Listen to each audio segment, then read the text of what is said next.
Hi, it's Leanne. Over the last few videos, we've been talking about 5 main productivity destroyers that keep you from being able to work efficiently. And we've also been learning that maintaining high productivity is really all about balance. So first of all, we had the optimist tendency, where you start your work and you think, nobody's going to interrupt me, I'm going to get a lot of work done. Well, the other extreme of that would be being pessimistic and thinking, I'm not going to be able to get anything done today because there's too many interruptions, so there's no point in even trying. Being productive is about finding a balance between those two.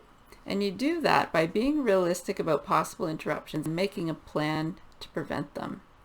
The second productivity destroyer was ambition overload. And this is when you have all these things on your desk thinking that you're going to work on them all today, and it's just overwhelming. So the opposite of that would be to just be lazy and not try to get anything done at all. But the middle ground is when you decide, I'm going to focus on one project at a time until it's completed, and then you can be really productive. Then we have Superwoman syndrome. That's when you take on too many responsibilities and you underestimate how much you can accomplish in a reasonable amount of time. The opposite extreme would be to not try to take on any ambitious goals because you don't want to overcharge your time.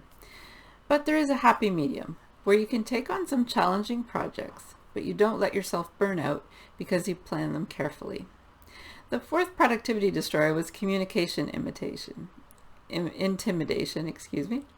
and that's when you're overwhelmed by all of the emails and calls and everything, the ways that people are trying to get in touch with you, and you have trouble concentrating to get your work done.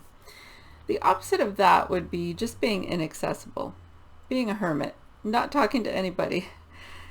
But there is a balance in the middle where you can set boundaries around communication that allow you to complete your work efficiently and be productive.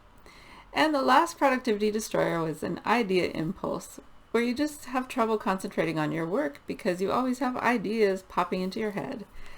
Now, the opposite of that would be being unimaginative, having no creativity at all, and that would be very boring. But you can find a happy medium there by filtering your ideas, writing them down, and then dealing with them when you have more time. Now, I've seen a lot of people think, well, I'm just going to go here and there on the internet, and I'm going to gather up all the time and productivity tips that I can find, and then I'm going to be super efficient and super productive. But that is not enough. What you really need is a productive plan for your working time. And that's why I created the Timekeepers Essentials course bundle. In this course bundle, you learn how to optimize your schedule and then your workspace and your systems, because you can't become highly productive overnight.